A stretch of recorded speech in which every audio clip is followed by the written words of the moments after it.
Hello again, Yate, happy Friday. For this Friday's video, I'm going to do something just a little bit different. I'm not going to talk about events going on in the district or anything like that. I just kind of want to focus on some simple instructional strategies that we're all looking for when we're walking through classrooms. There's been a lot of teachers see me walking through classrooms, and I've been through probably more than 100 classrooms just this school year. And as I'm going through classrooms, people want to know, what are you looking for? What would you like to see as you're walking through the classrooms? So what I'm going to do is I'm going to give you 3 really basic strategies. These are not like Marzano's high yield strategies that you have to study up on that we've been using for the last 20 years.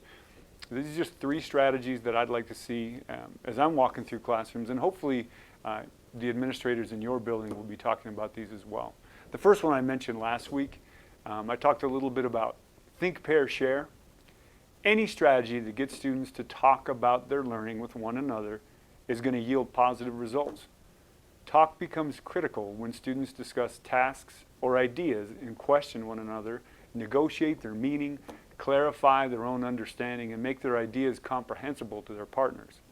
Sometimes it might seem a little bit messy to a casual observer because so many students are all talking at the same time.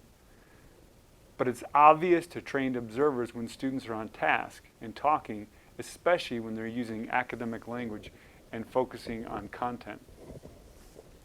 The second strategy is really the most simple. Good teachers circulate throughout their classrooms all the time. It means you got to be walking around. You got to be talking to individual students.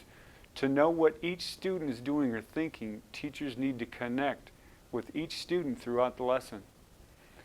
Rather than give you examples of what this looked like, I'm going to tell you 2 examples where this didn't happen and it had a very detrimental effect on learning.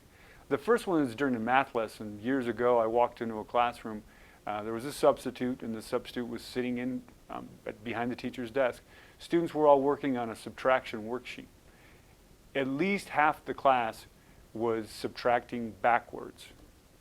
They weren't regrouping properly at all. And as I'm going around, I'm noticing this and trying to help kids individually while the sub sat at their desk.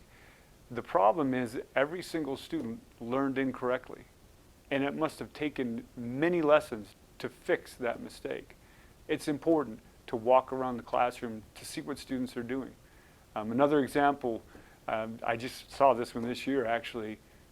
Students were writing. Many of the students were not writing what they were supposed to be writing, and they were doing other things in their computers. If a teacher's walking around, they would notice that pretty quickly. So easy strategy, second one. The last one, the third one, it's also really simple, but it's also extremely important. In lessons where students are answering questions or talking about a subject, all the voices in the classroom need to be heard. There's never a time when students should just be able to kind of check out.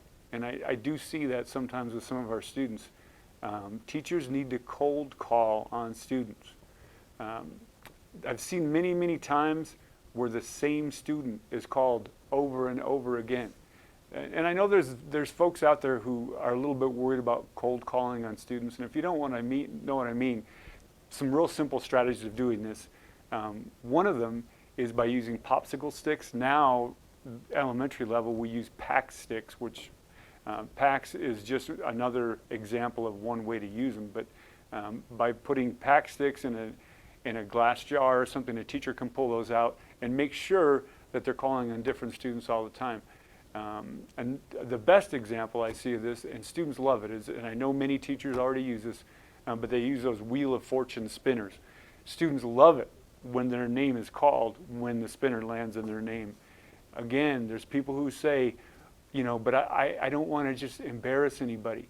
If students are connected with their learning, they need to be called on. They need to be able to answer what's going on in the classroom. They should not be allowed to check out. And in classrooms where teachers make really good connections with students, students don't have a problem with being called on. So there you have it.